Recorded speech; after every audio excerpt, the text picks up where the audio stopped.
This is the weekly business news in English on TV3. I am Nugzaru Khadze. Good morning. Georgia was represented at the special 29th session of the United Nations General Assembly by Prime Minister of the country, Irakli Garibashvili. He effectively presented the current situation in Georgia to the world's highest forum. My country is working on a host of programs focused on caring for our population and improving their well-being. Most significantly, in the last year, my government launched its flagship program on universal health care that ensured every citizen of Georgia with a basic package of outpatient, inpatient, and emergency health services. Georgia also has a comprehensive social protection strategy with a primary focus on the protection against poverty and old age and targeted assistance to poor and vulnerable people. Special attention in the Georgian Premier's speech was given to the situation with internally displaced people. But another major challenge remains the issue of IDPs. Over 450,000 people in Georgia were displaced by several waves of conflict. Their right to return to their homes of origin remains violated. And since they are not granted the conditions for the safe, voluntary, and dignified return, the principal goal of the government remains to promote the social economic integration and improved living conditions of IDPs until their safe and dignified return is possible. This is the time for action until it is too late, when the climate warming triggers the changes in the world climate that could be disastrous for millions around the globe, said Prime Minister of Georgia at the United Nations Climate Summit. The time for action is now before climate change creates widespread and unpredictable change around the world and jeopardizes the lives of millions of people. No country is immune to climate change. Climate change poses a threat to our security. Climate change's adverse impact on our ecosystem and economy motivates Georgia's commitment to sustainable development. Irakli Garibashvili also emphasized Georgia's ambition to play a major role in generating and distributing energy. Our ambition is for Georgia to be a hydropower giant. We will not only power on our own country with hydropower, but be a major clean power supplier to the region. During his trip, Prime Minister Garibashvili also noted that even greater events awaited Georgia in Europe, which he had emphasized at the 7th Annual Global Investment Symposium Invest in Georgia, organized by the International Economic Alliance, IEA. According to him, one of the main components for Georgia's advancement is European and Euro-Atlantic integration. On top of all that, the leader of Georgia's government had a number of very useful meetings during his stay in the United States of America. While the leaders of top countries of the world are discussing the issue of global ecological catastrophe on the territory adjoining the Pushkin Public Square in Tbilisi, the citizens of our capital city are offered to view the picture of the stumps of 25-meter-high sycamore trees that were cut down a few days ago. The construction company, which is performing the work at the place of the now deconstructed huge building of the former Central Union of Cooperatives, appealed to the Tbilisi mayor's office to issue the permission for rooting up the green mound adjoining the torn-down office building. Managers of the company explained to the group of indignant journalists that cutting of the trees was necessary because they were prone to fall down. Subsequently, they received the permission of the mayor's office. Non-governmental organizations appealed to the mayor's office with a special request in black and white to stop the process of cutting down the trees. Experts insist that the danger cropped up due to the work performed by the company. Unfortunately, it has been happening in Tbilisi for many years. Practically, during all construction work, they trim down or, even worse, cut down the trees. They even do it when the trees are growing on the sidewalks or in public gardens, and accordingly, they don't belong to the construction company. They belong to us, citizens of Tbilisi. The companies are obliged to take care of our mutual property. Non-governmental organizations reminded the mayor about his pre-electoral promise to plant 1 million trees. Meanwhile, members of the Commission of Environmental Protection of Tbilisi City Council, the Sacrebulo, insist that cutting down of the trees is no problem at all. Company Freedom Square Ltd received permission for trimming the trees, not for cutting them down and destroying them. The staff of the mayor's office justify granting of cutting the trees by its urgent necessity. Employees of mayor's office insist that the construction company has not gone against any regulations.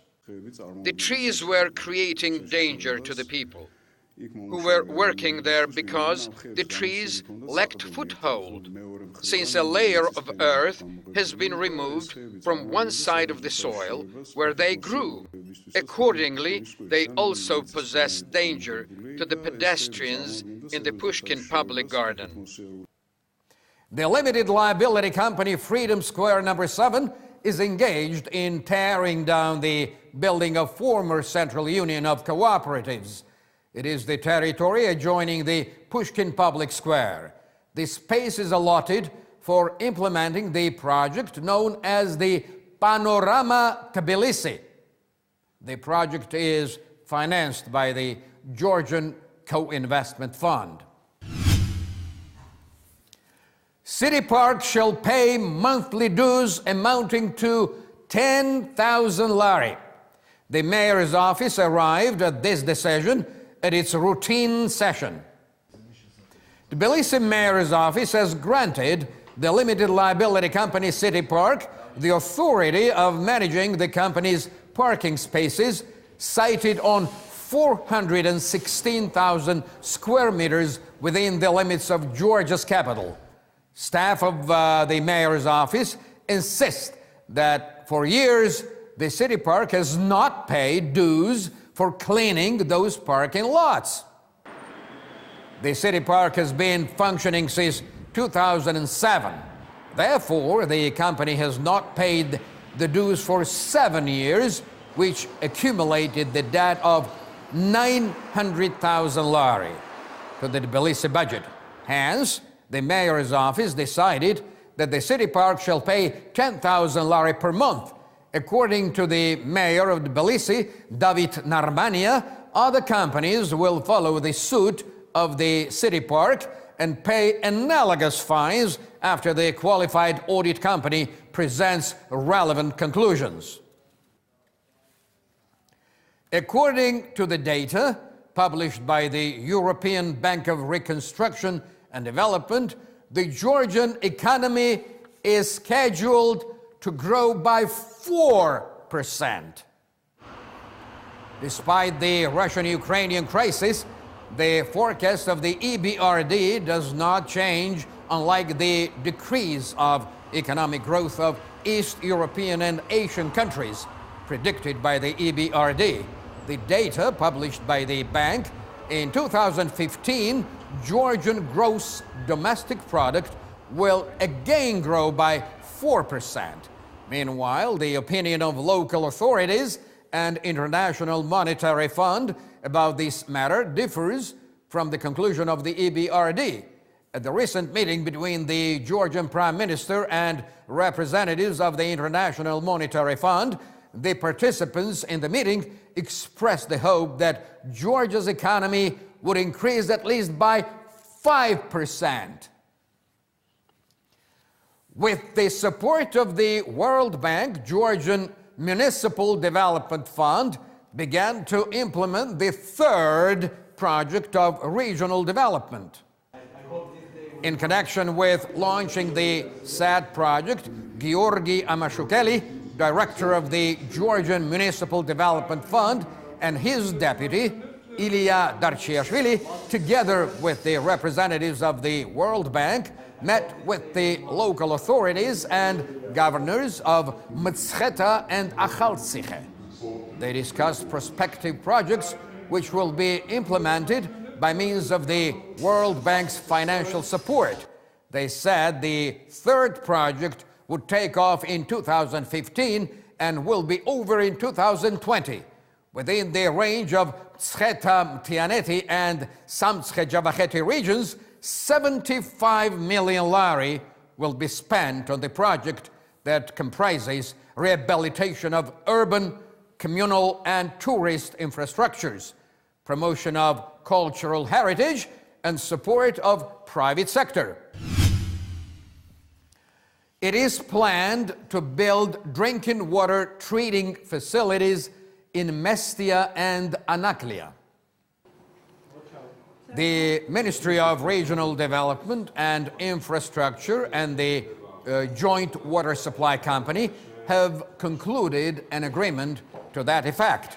The agreement stipulates to implement the project in 2 years. Estimated cost of the project is $19 million. When the project is completed, Mestia will have high-quality drinking water of European standards. High-class modern water treating facilities will guarantee supply of clean drinking water.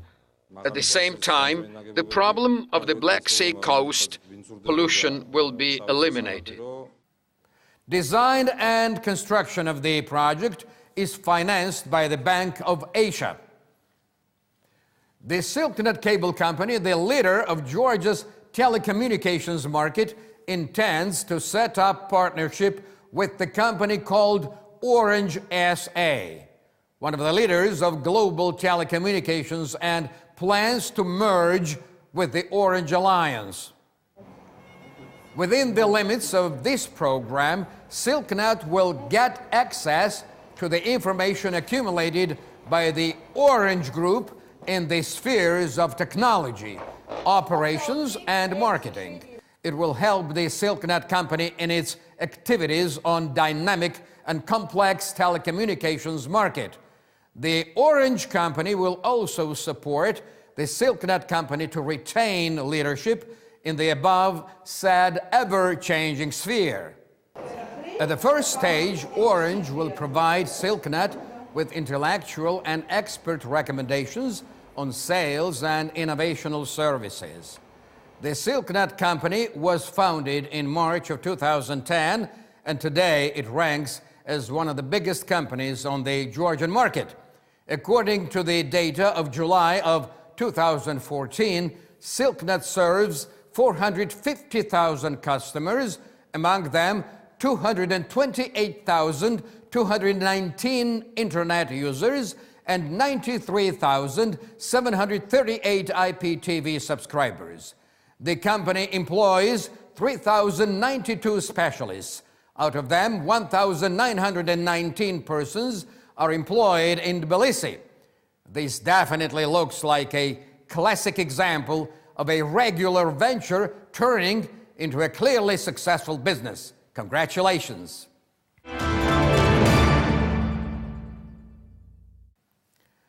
By invitation of Union of Georgian Airports, Tbilisi was visited by Olivier Yankovic, Director General of ACI, Council of European International Airports.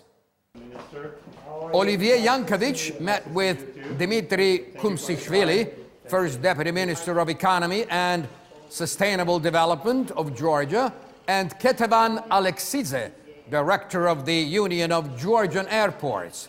The negotiating parties discussed the issues of future cooperation and the potential of developing Georgian airports. The participants in the discussion dwelt on boosting the domestic flights and development of small airports. The Union of Georgian Airports became the member of ACI Europe in October of 2013. Over 450 airports of 44 European countries are the members of the ACI Europe. Annually, they carry almost 1.5 billion passengers. They execute about 90% of all European flights. This year, Achara hosted the biggest number of holiday makers from so-called South Ossetia since 2008. Pata Zakarishvili, State Minister for Reconciliation and Civil Parity, voiced this information at the recent session of Parliament. In his words, the Georgian side welcomes the arrival of South Ossetian guests in Achara, since it signifies the growth of trust between them. He added that holiday makers from Abkhazia did not arrive in Achara because Abkhazia has its own seacoast, and therefore Abkhazians do not need to travel from Abkhazian sector of the Black Sea to Acharian section of the same sea. However, the minister said that the Georgian side made an offer in the sphere of education and healthcare, since Abkhazians make use of these two things. The students of Georgia will engage in vine planting and nursing, cleaning of wine tourism locations, the vintage process, and in various festivals. On the initiative of the National Wine Agency, the project of Young Generations Movement was launched. It aims at enhancing the culture of proper usage of wine and promoting of Georgian wine world over. Within the framework of the project, Levan Davitashvili, chairman of National Wine Agency, meets with the students of universities, lectures them, and organizes seminars on relevant subjects. His first meeting with students took place at the Caucasus University. We are happy to collaborate with the wine agency. For us, Georgians, wine is the main marketing item world over. It is obligatory for the young people to engage in promoting Georgian wine activity. The wine agency's initiative proved to be rather interesting to the students. They believe that the people of different countries of the world should get acquainted with Georgian wine. Yes, Georgia is indeed one of the acknowledged ancient winemaking countries, and Georgian wine has gained its due place on the world market. At the same time, it is a recondite fact that Georgia has centuries-old experience in making various brands of cheese. Can Georgian cheese take its well-deserved place on international market as well? Our correspondent, Kotem Mosidze, has the answer to that question. Some 6 years ago, Mrs. Anna Mikadze came to a decision to save traditional culture of Georgian cheese making. With this purpose in mind, she began to collect cheese making recipes in different corners of Georgia. Her door-to-door search for forgotten cheese recipes was crowned by a tangible success. Thanks to Mrs. Mikadze's endeavor, today in Georgia we have 60 brands of cheese instead of scanty 4 varieties. Besides, Georgia enjoys a well-grounded ambition of being one of the ancient motherlands of cheese.